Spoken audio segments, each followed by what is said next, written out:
అండి. నేను ఒక చిన్న కథ చెప్తాను. ఒక ఊర్లో ఒక భార్య, ఒక భర్త ఇద్దరు ఉండేవాళ్ళండి. వాళ్ళు ఎంత తిండిపోతులంటే చాలా తిండిపోతులు. ఎప్పుడు ఏదో ఒకటి తింటూనే ఉంటారు. వాళ్ళకి ఎవ్వరు లేరు. బంధువులు, చుట్టాలు, పిల్లలు కూడా లేరు.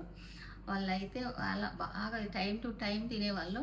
అయితే ఒకరోజు పండుగొస్తే పండుగలకు గ్యారాలు చేస్తారు వాళ్ళు. మినప గ్యారాలు చేసుకుంటారు. ఆ గ్యారాలు 7 అయితాయి అన్నట్టు.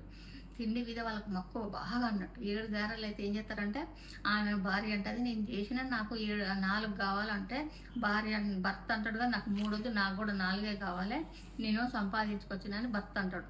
ఇక దాని మీద వాళ్ళు ఆ రోజు ఆ గ్యారెలను తినకుండా ఒక పందెం పెట్టుకుంటారు. ఏమంటే మనం పండుకున్నాక ఎవరైతే ఫస్ట్ లేస్తారో వాళ్ళకు 3 గ్యారెలు, లేటుగా లేచిన వాళ్ళకు 4 గ్యారెలని వాళ్ళు పండుకుంటారండి. ఇక అలా పండుకొని సాయంత్రం అయితే అట్లనే అంటారు గ్యార కోసం.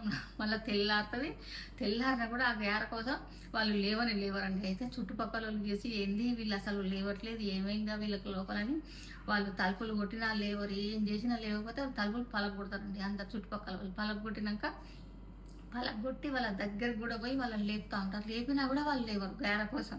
లేవకుంటే ఇక వాళ్ళు ఏం చేస్తారంటే ఇక వీళ్ళు చచ్చిపోయినట్టున్నది అనేసి వాళ్ళకు మొత్తం పాడేవన్నీ రెడీ చేసి వాళ్ళకి ఎత్తుకొని తీసుకొని వెళ్ళిపోతారు. ఎక్కడికి ఎక్కడ దానిక శ్మశానం దానిక తీసుకుపోతారండి.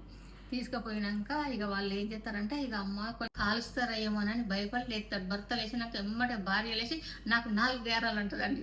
అనగానే వాళ్ళకి తిండి మీద ఎంత తిండి మీద అంత మక్కువ ఉండకూడదు. ఏది చేయాలన్నా మిత ఆహారమే తీసుకోవాలంటే అప్పుడే ఆరోగ్యంగా ఉంటారు ఎవరైనా.